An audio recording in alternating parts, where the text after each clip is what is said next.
Gulay at prutas. Alam nating napakahalaga ng mga ito para mapunan ng daily dietary requirements o pangangailangan ng isang tao. Ngunit ano nga bang nakukuha natin sa mga ito? Paano naman kaya yung mga makukulay or rainbow-colored fruits and veggies? Alam nyo ba na sila ay may corresponding nutritional value na maibibigay sa atin? Ating alamin ang full color spectrum nila. Magsimula tayo sa white. Onions, shallots, and garlic contain allicin and quercetin, parehong napag-alamang nakakapag-reduce daw ng risk for heart disease at nakakapagpatulong ito na mapalakas ang resistensya. Ang cauliflower naman ay mayroong cancer-fighting sulforaphane. Yellow. Ang mga kulay dilaw na prutas o gulay ay mayayaman sa vitamin C na nakakatulong magpagaling ng mga sugat at tinutulungan din tayong mapigilan ang skin damage na sanhi ng mga free radicals. Blue and purple. Mga ubas at purple na cabbages ay mayroong anthocyanins na nakakapagprotekta sa mga cells natin from oxidative damage at nakakapagpa-delay ng mga unang sintomas ng aging o pagtanda. Ang mga nutrients na nagbibigay sa kanila ng kulay nila ay nakakatulong sa cognitive function o ang ating kakayahan para makaintindi sa mga bagay-bagay. Ito ay nakakatulong din para malabanan ang cancer. Orange. Nagtataglay sila ng beta-carotene na nakakatulong magpalakas ng ating resistensya at nakakatulong din labanan ang mga free radicals. Nakakatulong din ang citrus fruits sa pagpapabuti ng kalusugan ng mga ngipin at gums. Red. Ito ay nagtataglay ng lycopene na kilalang nakakatulong maiwasan ng cancer at ellagic acid na siya namang nakakaiwas ng DNA damage. Mayroon itong flavonoids na kadalasang natatagpuan sa mga berries at cherries. Nakakapagpalakas din ito ng resistensya panlaban sa sakit, napoprotektahan ng cells kontra sa free radical damage at nakakatulong din malabanan ng sakit sa puso, nakakapagpatalas ng memorya at nakakadelay ng early signs of aging. Green. Ang mga pagkaing luntian ay mayroong phytochemicals at isothiocyanates na nakakapagprotekta laban sa cancer. Mayroon din silang lutein at zeaxanthin, dalawang antioxidants na nakakatulong maiwasan ng macular degeneration, isang sanhi ng pagkabulag. So ngayong alam na natin kung ano ang mabuting idinudulot ng mga gulay at prutas sa ating kalusugan, huwag mag-atubili na idagdag ang mga ito sa ating pang-araw-araw na pagkain. Mas epektibo pa ang pagkain ng mga masusustansyang gulay at prutas na ito kaysa uminom ng mga food supplements. Laging tandaan, prevention is always better than cure. So that's it. Nakita po natin kung ano yung mga importansya at nutrients na nakukuha natin sa mga rainbow-colored fruits and veggies natin. So ano pang hinihintay ninyo? Instead of eating junk food or chips or yung mga bagay na wala namang nutritional value, mag-switch na kayo sa mga gulay at prutas at hahaba pa ang buhay nyo. In connection to what you have discussed, para sa mga gustong mag-trim down ng katawan nila, ayan, ito yung pinakabagong segment na ating pre-introduce, which is the Fit Hub. Dito natin malalaman yung mga bagong routines or new routines or something like routines for beginners. Ayun. So marami silang matututunan, lalo yung mga hindi pa alam kung ano Ayun. dapat gawin. Right, kasama si Mr. Winfield Panaw. Panoorin natin.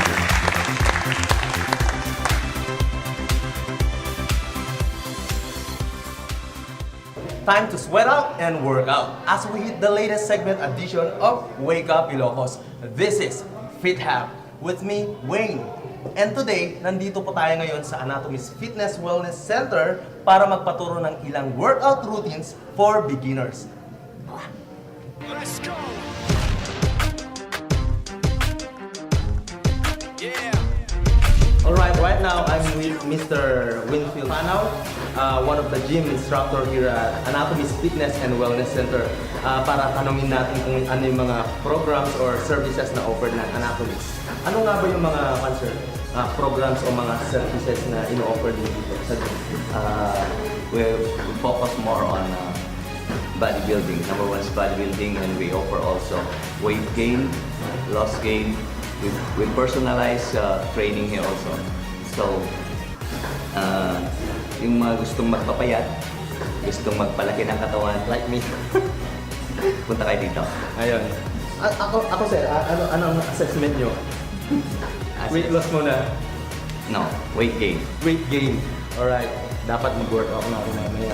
Kaya pangalawa sir, what are the benefits of going to gym? Marami hong benefits ang makukuha natin sa gym. Ang number one dito is yung health natin. Yung mga may sakit, yung mga may diabetes or whatsoever, yung may mga sakit sa puso, pwede ko kayong pumunta dito at least makakatulong po ang pag-gym. Tama ba yung sinasabi nila sir na para mas tataas pa yung confidence sa sarili? Of course. Alright. Ayan.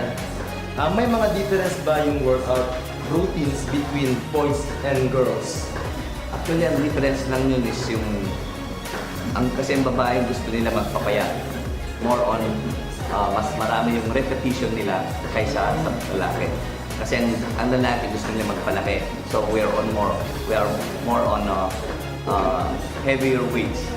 Mas lighter weight ang binubuhat ng babae, mas heavier naman ang mga lalaki. Pero may mga instances rin sir na may mga babae na gustong mag-fit. Ano kaya yung mga purpose nila for doing that thing? Siguro sa sports, kung gusto nilang yung mga basketball player na babae, Yung mga athletic type na babae. Ayun. So yung mga gustong maging athletic type dyan ng mga babae. Dito lang yan sa anatomies. Ayan. What is the best time to work out? Ang best time na pag-workout para sa akin is at least yung mga muscles natin ready na, hindi yung kagaya ng just walking. Paggising sa umaga tapos mag-workout ka na, hindi pagising yung mga muscle mo. Ang tendency nun is magkakaroon ka ng injuries. Mas maganda yung yung muscle mo. The best sa akin is afternoon. Afternoon sir. Yeah. And one thing is, it is important to consider na, take into consideration na warm up muna before doing such mga workout dito sa Yes, lesson. number one. Yan. Kasi na-try ko na rin minsan yung nag-workout na bigla na lang ako pumasok sa gym and then, ayan, nagbuhat na ako ng mga, I think 5 pounds yung mga binuhat ko na. And then afterwards, pagising ko sa umaga, ayun, sakit na ng katawan ko, parang ayaw ko na pumasok sa trabaho. So yun yung mga, the best time to work out is in the afternoon. First exercise natin is dumbbell squats. Dapat yung paa niya naka-parallel sa shoulders. Okay. Yan. Yan. Then, down. Yan. Go with 15 counts. 1, Mahirap pala mag-squats. 2. Okay? Ayun. Always keep your back straight. Talaga nararamdaman mo yung tension dun sa my legs. Woo! Okay. Ayun. Ang hirap pala ng Yeah. mag-beginner ng one. Mag-gym ako. Sakit dito, pero afterwards, magpe-pay out yung lahat ng workout natin. And we go with the lunges. Yes sir, sige sir. Paano natin gagawin? So, dito pa rin yung workout sir. Yan. Dapat dito. Try natin. Come on. Yan. Okay. Keep your back straight. Your weight should go down, straight. Not forward. No, not forward. Straight. Down. Yeah. 1. 2.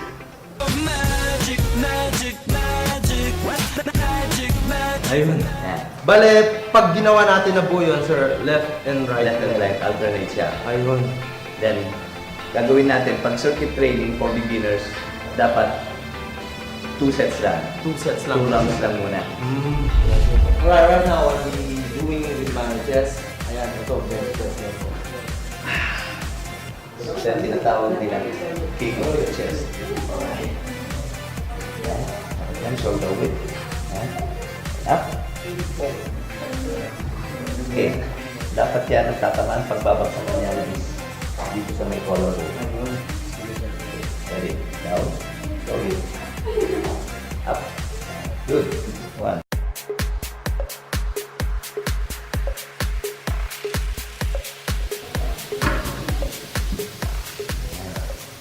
Ayan, parang mas madali mag-workout sa upper part body kaysa dun sa may legs. Kasi yung legs yan yung isa pinakamaling muscle. So lahat ng Ng weight. Oh, yun. So, mas sabi nga nila, kung malakas ka magbuhat sa legs, malakas ka sa back. Talaga kayo. Parang assessment ko kasi sa akin sa race, parang mas more ako sa taas. Pag pumunta dito sa may legs, ay naman, hirap na. Karamihan, mostly na naglalaro, nakakonsentrate sila sa taas. Not knowing na dapat ang unang lalakas is yung legs. Yung legs dapat. Ganun pala yun. Pull over. Tapos ang tinatamaan muscle nito is yung lower chest. Lower chest. And then the obliques. Yes, sir. Okay? Ganito, starting position is here. Then, baba mo hanggang sa kaya. Okay, stretch out. And up. And one. Gotta keep it. Gotta keep it close and feel so right. Ayun. Hindi magtatanong, magkakaroon na ako ng wings. Wings and make me fly. Ito para sa back exercise. Para kung gusto nyo lumapad, ito, pinapalaki nito is yung back. Okay. Tsaka pag nagpo-cool down na tayo, Pag hinihila, pag hinihila to, Yeah. dapat Inhale. Inhale. And then pag binalik, pag binalik, exhale. Exhale. Ayan. Kailangan lang dito is focus yung mind, may contract mo yung muscle mo pag hila mo. Yung muscle mo dito sa likod, yes sir. contract mo siya. Dalawang exercise to. Sabi nila yung front pull down and then one is the back pull down. Pero ngayon, sa sports medicine, inalis na yung back pull down kasi ang tendency na nakaka-injured sa muscle natin. Inalis na yun, delikado yun sa atin. Kasi yung normal na movement ng shoulder is dapat sa harap lang. Pag pinalikod mo na, hindi na normal. Yung rotator cuff natin is iba na yung ano niyan. Iba na yung movement niya. Kaya nasisira yung mga ligaments natin. Ang importante dito is always keep your back na parallel siya sa bench. And then, contract mo yung muscle mo dito. Then, hilahin. Baba. I-extend. Extend Sa hanggang mga sa kaya. Okay. Hey. This is 10% luck, 20% skill. At yan po mga kaibigan, nalaman natin ang mga ilan sa mga workout routines para sa mga beginners, which is yung circuit training. At before we go on, I would like to thank Anatomy's Fitness and Wellness Center. Would like to thank Sir John and Sir Winfield for helping us out para sa ating mga ginawa kaninang mga routines. Next week, ating tuklasin pa ang mga ibang routines. So stay tuned for that. This has been Fit Hub. Wake up Ilocos. We'll be right back.